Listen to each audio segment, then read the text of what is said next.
Chapter 10. Next day, the picture of Mr. Popper and Captain Cook appeared in the Stillwater Morning Chronicle with a paragraph about the house painter who had received a penguin by air express from Admiral Drake in the faraway Antarctic. Then the Associated Press picked up the story, and a week later the photograph, in rotograver, could be seen in the Sunday edition of the most important newspapers in all the large cities in the country. Naturally, the Poppers all felt very proud and happy. Captain Cook was not happy, however. He had suddenly ceased his gay exploring little walks about the house and would sit most of the day sulking in the refrigerator. Mrs. Popper had removed all the stranger objects, leaving only the marbles and checkers, so that Captain Cook now had a nice, orderly little rookery. "He won't play with us any more," said Bill. "I tried to get some of my marbles from him, and he tried to bite me." "Naughty Captain Cook," said Janey. "Better leave him alone, children," said Mrs. Popper. "He feels mopey, I guess." But it was soon clear that it was something worse than mopiness that ailed Captain Cook. All day he would sit with his little white-circled eyes staring out sadly from the refrigerator. His coat had lost its lovely glossy look. His round little stomach grew flatter every day. He would turn away now when Mrs. Popper would offer him some canned shrimps. One evening she took his temperature.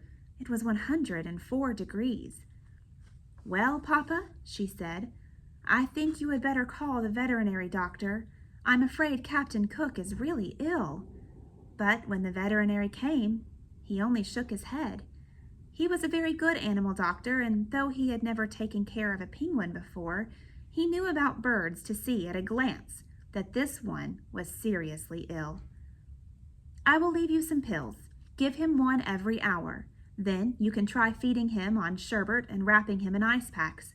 But I cannot give you any encouragement, because I am afraid it is a hopeless case. This kind of bird was never made for this climate, you know. I can see that you have taken good care of him, but an Antarctic penguin can't thrive in still water." That night, the Poppers sat up all night, taking turns changing the ice packs. It was of no use. In the morning, Mrs. Popper took Captain Cook's temperature again. It had gone up to 105.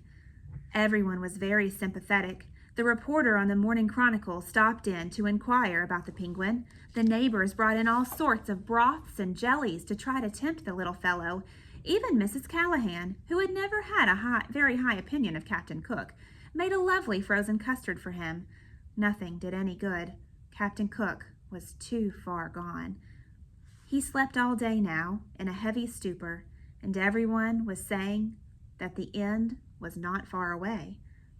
All the Poppers had grown terribly fond of the funny, solemn little chap, and Mr. Popper's heart was frozen with terror. It seemed to him that his life would be very empty if Captain Cook went away.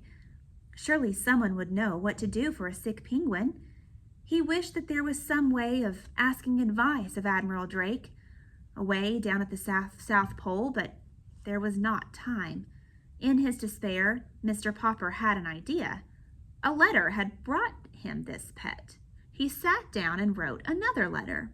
It was addressed to Dr. Smith, the curator of the great aquarium in Mammoth City, the largest in the world. Surely, if anyone anywhere had any idea what would cure a dying penguin, this man would. 2 days later, there was an answer from the curator. "Unfortunately," he wrote, "it is not easy to cure a sick penguin. Perhaps you do not know that we too have, in our aquarium at Mammoth City, a penguin from the Antarctic. It is failing rapidly, in spite of everything we have done for it. I have wondered lately whether it is not suffering from loneliness. Perhaps that is what ails your Captain Cook. I am therefore shipping you, under separate cover, our penguin. You may keep her.